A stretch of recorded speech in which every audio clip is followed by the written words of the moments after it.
Hello, welcome to Climate Change News. This is Isha Barge. Today's news are: protest in France latest 2 weeks to avoid President Macron proposed increasing in diesel fuel taxes. With this tax, the government objective was to benefit the environment.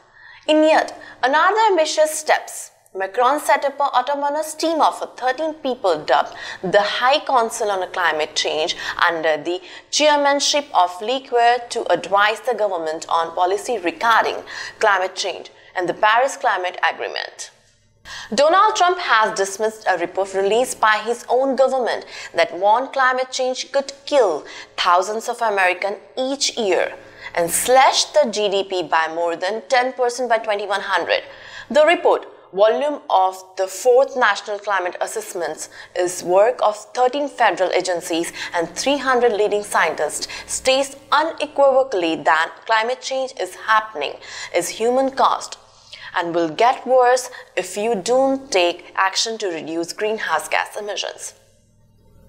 A report published in the journal Biology found that Bornean Orangutan population now stands at between 70,000 and 1 million individuals and could fall by at least around 45,000 in next 35 years. Habitat loss, illegal hunting are the primary causes of the decline in orangutan populations. Approximately 8,000 barrels of crude oil spilled from a sewer pipeline into the Peruvian Amazon, according to state-owned oil company Petroperú. The 4 decades oil pipeline transferred crude oil from Amazonian oil fields to Petroperú coastal refineries, and its Nor-Peruon pipeline was cut by members of the Maguariach indigenous community in the Loreto region in protest. The damage has been described as tremendous and irreparable.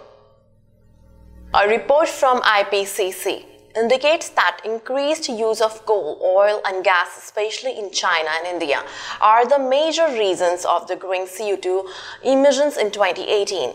With regards to this, IPCC mentioned that there must be decline of carbon emissions by 15% by 2030, a net zero around 2050, in order to limit global warming below 1.5 degrees Celsius.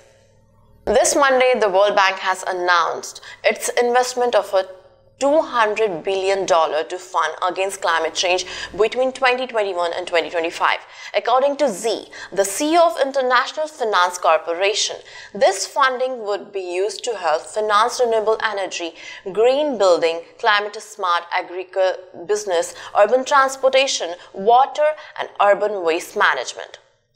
In the world's protest countries, during the opening session of the Katowice Climate Change Conference on Monday, the English broadcaster and natural historian David Attenborough announced a new UN campaign, the People Asset Initiatives, starting with the Act Now bot on Facebook Messenger. This Facebook Messenger bot encourages people to take climate actions, including using energy-saving light bulbs and refueling and refusing, taking only 5 minutes shower, having meat-free meals, bringing their own bags, and soon. Once thought to be futurist dream, it's now possible to extract water from the atmosphere using 100% renewable energy. Vidu, the company that pioneered this invention, has came up with the biomass gas fire generator powered by organic byproduct. To generate electricity to run the system, it is able to produce an estimated 2,000 liters per day regardless of the weather. With climate volatility plugging the planet, such breakthrough development is crucial to the survival of the biodiversity. During the Katowice Climate Summit, India has proved to be global leader in climate change with the commitment to the greenhouse gas emissions check and energy transitions to renewables. Meeting Paris climate change pledged ahead of the time. One of the major pledges they made was to reduce emissions intensity by 33 to 35% by the year of 2030, and currently they have already achieved 21.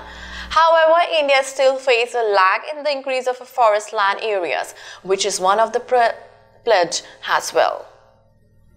For decades, the fragile semi-arid regions was affected by the climate variability and water shortage that harmed the food crops and exacerbated famine.